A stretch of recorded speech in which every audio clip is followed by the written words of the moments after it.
So thank you, Benny, for inviting me to discuss this paper and to participate in this conference. I understand that this has been going on for quite a few years now. This is the first time for me, so I feel that I've missed all the fun.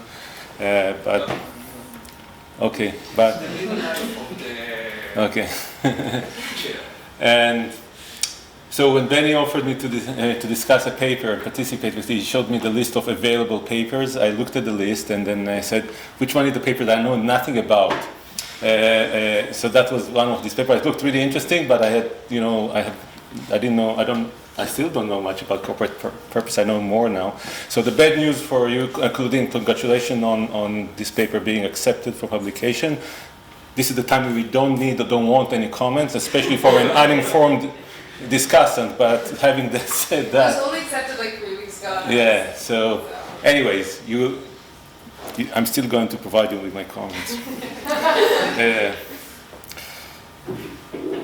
So this is educational for me. What is corporate purpose? So in strategy, I'm not a strategy scholar, but still I know about vision. Vision is the image of the future of a corporation or an organization. Where do we see ourselves in, say, 5 to 10 years? There is a mission. Mission is a statement of objectives. What are our specific goals and objectives? So basically, this is the question that we are trying to answer. There is a strategy of the organization. It's a roadmap to achieve the vision or the mission. How do we allocate resources to achieve our goals? What are KPIs, timelines? How do we get to where we need to be? So all of this is not purpose. Okay, what is purpose? Here is purpose. Purpose is sometimes called higher purpose. It's higher than everything that I've shown you before. It is, why are we here? Okay, what's the reason for being? What are we doing here? What's the reason for our existence? So that's, if I understand correctly, that's purpose. Here's purpose. Before I met you, the screwdriver says to the screw, before I met you, my life had no purpose. That was what I saw online yesterday. So hopefully now purpose is clear, at least it's clearer to me. Of course, it's a bit blurred and it's not, the definition is not absolutely clear. So, as Claudine was saying, purpose is not equal to stakeholder capitalism. That's really important, right? So, may or may not be pro-social. It is a statement about the meaning of the firm's work beyond financial performance that I took from you. Examples, Harley Davidson, misspelled. I try to spell it right. We fulfill dreams of personal freedom. It's our purpose, and we take it seriously. Okay, is it word salad, as you said, but that's what they say. Okay, Whole Food Market. Our purpose is to nourish people and the planet. Okay, so this is an example of purpose statements. So what is this paper doing? What is this paper doing? Well, it studies the relationship between ownership structure and purpose. Is purpose more pronounced among public or private firms? Is purpose related to the commitment of the owners? It was, as Claudine really nicely explaining, it does not consider the actual definition or the statement of purpose. Now I understand that this is intentional, right? That basically authors don't view this as a very useful exercise. Instead, they use employee survey data to infer the strength of the purpose at an organization. And here are the main results. Purpose is weaker in public firms. Purpose is stronger in firms in which ownership shows more commitment. So more dedicated institutional investors, less hedge fund ownership, less PE ownership. And as was clearly stated, causality here is a problem. So the question is, do committed owners influence the strength of purpose? Which is kind of the way you would like to think is the case, right? So it's the causality goes from the type of the shareholder or the owner to what they actually do. Or is it that when you have a company that has strong purpose, it attracts this type of shareholders or owners? Probably both, maybe both, I don't know. So I think to fully understand this paper, and to me, to fully understand what's going on here, I had to look back at the previous paper. Basically, this paper is a sequel. Basically, there is a paper by the same two co-authors and plus another co-author that says, again, using using survey data. I think it's a somewhat different survey. They focus only on public firms, and they look at the relationship between purpose and performance. And that's, I think, a very natural question to ask: is purpose leading to better performance? And what they found is that purpose comes in two forms. There is this camaraderie aspect of purpose, and there is the clarity of purpose. Let's see how clear is the leadership in terms of specifying purpose. And what they find is that the second aspect is the one that leads to superior performance. So firms exhibiting high purpose clarity exhibit better performance, better future performance, both return on assets, Tobin skew, and even alpha. And this is happening relatively quickly. If I understand correctly, this is happening within a year. So alpha is great, 7% over the 4-factor Farmer French. So I would really like to buy high purpose firms. So again, their causality is a little bit of an issue, but I think it's important to keep this in mind, that good purpose, having purpose, at least some clarity, purpose related to clarity, leads to superior performance. So let me get now to my comments. I think the first, having read now both papers, I think I would like to see a cohesive, coherent story. And I'm just thinking, how do I tell a story to my MBA students, right, about purpose? So here's the point. If purpose is good for performance over a short horizon, this is the 2019 paper, why wouldn't hedge funds invest in this? But in the second paper, it says actually the opposite. Hedge funds don't understand this. They actually invest less in these firms. So 2019 paper, 2022 paper, how do they sit together? How do we explain this?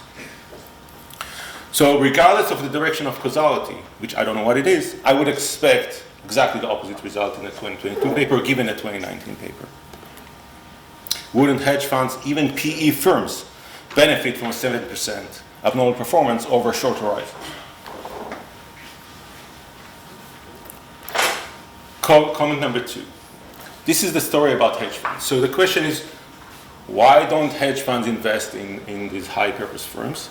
And the way the paper, I mean, Claudine didn't explain this in the presentation, but the way the paper talks about the cost of capital. Basically, the story being discussed there in the paper is that hedge funds have a high cost of capital, therefore they don't invest in this, and they have also short horizon, they are not really committed, therefore they don't invest in high purpose firms. And to me, this is like, I think really Myers would be a little bit disturbed by this statement.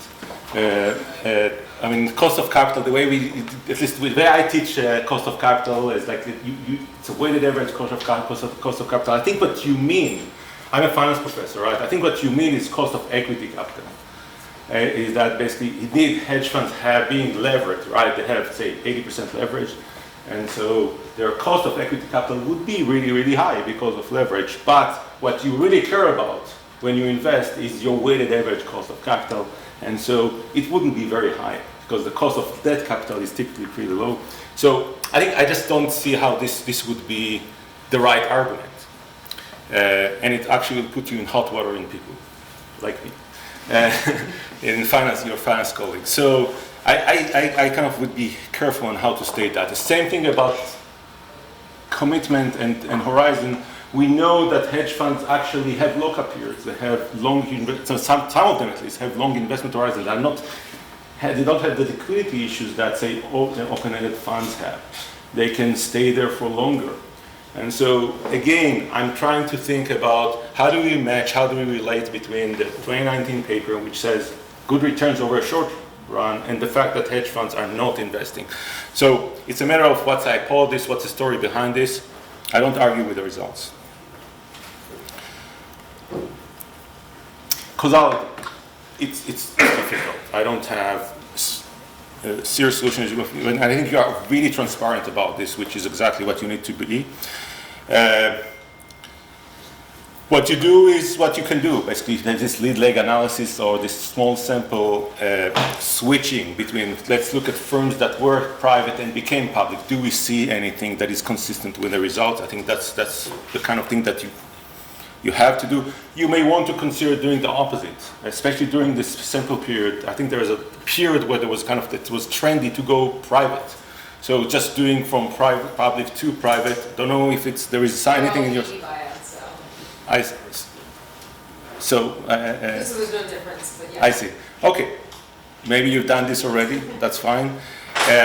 If you have enough power, I would just do what Shai Bernstein has been doing. Basically, like you remember that his 2015 paper was to say, let's look at firms that plan to go public, eventually did not, because of some exogenous event, like a sharp decline in Nasdaq, it was in his paper, but basically anything that is outside of the control of the firm. And so this creates for you a controlled sample where you can compare, say, public firms to firms that were almost public. You know, they are kind of similar in terms of their characteristics. So again, I don't think you will get at causality, but you can get maybe a little bit closer. My final comment is related to, is it really purpose? I think this going with the survey is a really good, that's what you can do. I do agree with your concerns about other approaches. I looked at the questions in the survey, and some of them were more consistent for me at least, with the idea of purpose, some were less so. So here's the ones that less consistent. One, management has a clear view of where the organization is going. So is that purpose, or is it just strategy or vision? Or management makes expectations clear? I think, is it just purpose, or is it just competent leadership? I think drawing the line between the two, some of the questions I think that you mentioned were there, consistent to me. It sounded more consistent with purpose. Some of these questions, I think it's a little bit blurred. So overall, I think it's a very interesting and important paper. It's an important topic. I should say personally related to what I am completely bought into this purpose issue, right? So I think management should have purpose, and it is a great thing to have. Empirically, it's hard to disentangle the different effects, but it's definitely great effort. I mean, the whole project, like it's obviously a long-term project with all the survey data. I don't envy you with how much work you have invested in this, and congratulations again for successful publication. So that's it. So I have a question to comment. So the question is, why are you sure you are not capturing companies that are well run, they have a good product? So both a sample of Ohad about all food, early Davidson seems to me good product. And to get closer to this in future work, you could use the survey of Bloom and Van de Steen on management practices, and it would be nice to see how these things are related. They should have also something about the product and so on. And another issue that is interesting per se, and to get you closer to causality, and you should have the numbers, you can look at episodes of hedge fund activism and activism in general, and see if these companies were deteriorating already before, or there was parallel trend before, and then it's changed by the short-term income.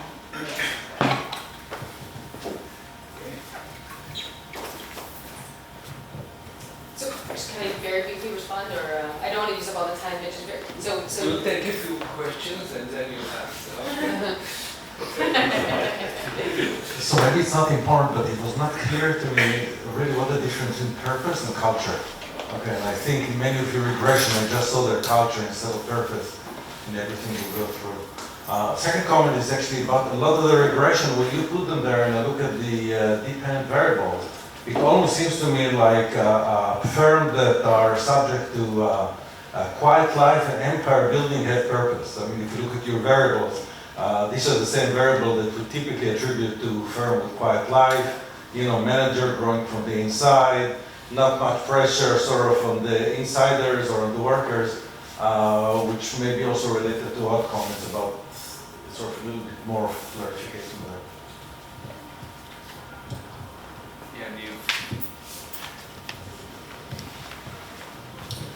So this is more of a, I guess, observation or trying to fit your definition of purpose with what I know from finance and economics. And if you go back, we tend to view companies as nexus of contracts. And nexus of contracts among different constituencies. And so if you ask different constituencies what's the purpose, they would tell you their perspective of the purpose given the contract that they have. And therefore, there's really no one purpose, but different purposes for different parts and different players. And so it looks to me like the question you ask is sort of, are those two purposes of two different constituencies, the CEOs, perhaps the management, and employees, are aligned with one another, or are they not aligned with one another? So it's not like, do we have a purpose, one purpose, or so it's. I'm just trying to figure out how to reconcile the way I'm thinking about it with your goal in the paper. Okay, and on my way, I will tell you that if you find abnormal return afterwards, it's probably a sign that those employees and others feel very good about the company, okay? And then they have high opinions about everything, you know, when you're successful and you're going to do well, everything is elevated, satisfaction and all the others indices. That's a finance person interpretation of abnormal return. Now, Claudine. Oh, so thank you all. These are wonderful comments, and again, the unfortunate timing, the paper was accepted, although it hasn't yet been approved, so we can actually slip some of this stuff in. But it's also an ongoing project, so these are useful comments regardless. So just very, very briefly, I don't want to respond to all of these. These are all just very, very helpful. In terms of management quality, so that's a really important question. The way that we discuss this is there's an entirely different factor that basically soaks up all the management trust and competence questions. Basically like 15 questions on whether you trust your manager to do the right thing, to be capable, to take the company, to do what he or she says. So we basically say this is not just a proxy for management competence. I've talked to Nick Bloom a lot about trying to merge these. It's really, really tough because you need the insider view, whereas they just have the interview evidence, and so it's very hard to. This is a very costly survey to run, and so we can't sort of rerun it, but it's a great point that we've been down. The Nexus of Contracts. So Bob Gibbons was my both professor and sort of close friend, and so we've talked about this a lot. I think that one way to sort of reconcile this with the contracting view, which we do in the org science paper, is we basically say, this is sort of a nexus of relational contracts, and sort of purpose helps create. So the big issue with relational contracts inside firms is credibility and clarity, because you can't sustain relational contracts without either. And so what purpose does is establishes both credibility and clarity. And the reason why it works at the middle level is that's the hardest level to create formal contracts. Right? You can do formal incentive contracts with the executive, formal sort of hourly contracts. It's the middle layer that you have most of like the discretionary value, and so that's where relational contracts matters the most. So that's how we discuss it in our org science paper.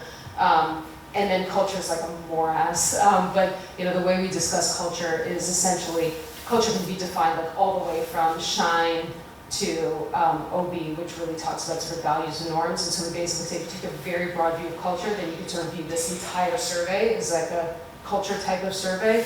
But then the component of it that's around meaning and impact, that's what we're capturing in our survey. So that's sort of the debate in the paper that we go into. But these are all super useful. Thank you very much, and I love this audience. And then there's the cost of capital, which we're going to have to work on with the wording there, and the reconciliation between these two. We go into the discussion, but that's a really important point because it doesn't make any sense. The way that we argue this is we basically talk about observability. So this is not observable, whereas other actions that the hedge funds take are observable. And so that's sort of how we try to argue and reconcile these two papers. But I agree, it's sort of if they had this information, then they shouldn't be doing what they're doing. Thank you. We'll take a coffee break now, and you are invited to. I thank all the participants and also the discussants. I was pleasantly surprised to meet Ohad today. I missed him in the previous conferences. I will not miss him